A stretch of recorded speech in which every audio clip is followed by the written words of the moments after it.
लक्ष्मीदास और खौफनाक साया। डर से बच पाओगे? क्या होगा जब रात के अंधेरे में दरवाजे पर दस्तक हो पर बाहर कोई न हो? गांव के सन्नाटे के बीच श्रापित जंगल के किनारे लक्ष्मीदास अपने 3 बच्चों पवन, ब्राउनी और सिम्भा के साथ अकेली रहती थीं। गांव वाले उस घर के पास जाने से भी डरते थे, क्योंकि कहते थे जो जंगल में गया वो कभी वापस नहीं आया। सब कुछ ठीक था, जब तक कि एक रात के 12 बजे अचानक दरवाजे पर जोरदार दस्तक हुई। लक्ष्मी ने कांपते हाथों से दरवाजा खोला, पर बाहर कोई नहीं था। सिर्फ सामने जंगल की गहराइयों में 2 लाल चमकती आंखें घूर रही थीं।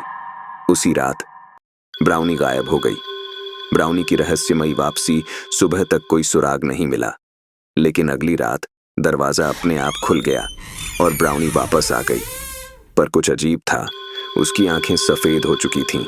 वह बिना पलक झपकाए लक्ष्मी को घूरे जा रही थी और उसने एक खौफनाक मुस्कान के साथ कहा, माँ, जंगल में बहुत मजा आता है, तुम भी चलो ना। असली डर अब शुरू हुआ। रात गहराते ही घर की दीवारों पर एक भूतिया साया नजर आने लगा। पवन डर से चीख उठा, माँ, कोई मुझे खींच रहा है। लक्ष्मी जब उसे बचाने दौड़ी तो देखा ब्राउनी ने उसका हाथ पकड़ लिया।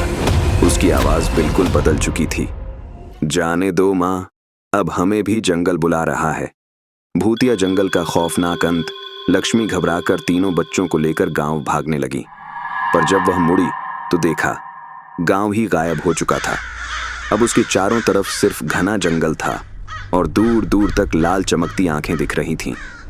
अचानक जंगल से एक सायंकालीन आवाज आई, तुम अब यहां से कभी नहीं जा सकती लक्ष्मी। और फिर अंधेरा छा गया। आज भी उस जंगल से रात के समय किसी औरत की चीखें और बच्चों की हंसी सुनाई देती हैं, पर वहां कोई नहीं रहता। क्या आप इस श्रापित जंगल में जाने की हिम्मत करोगे?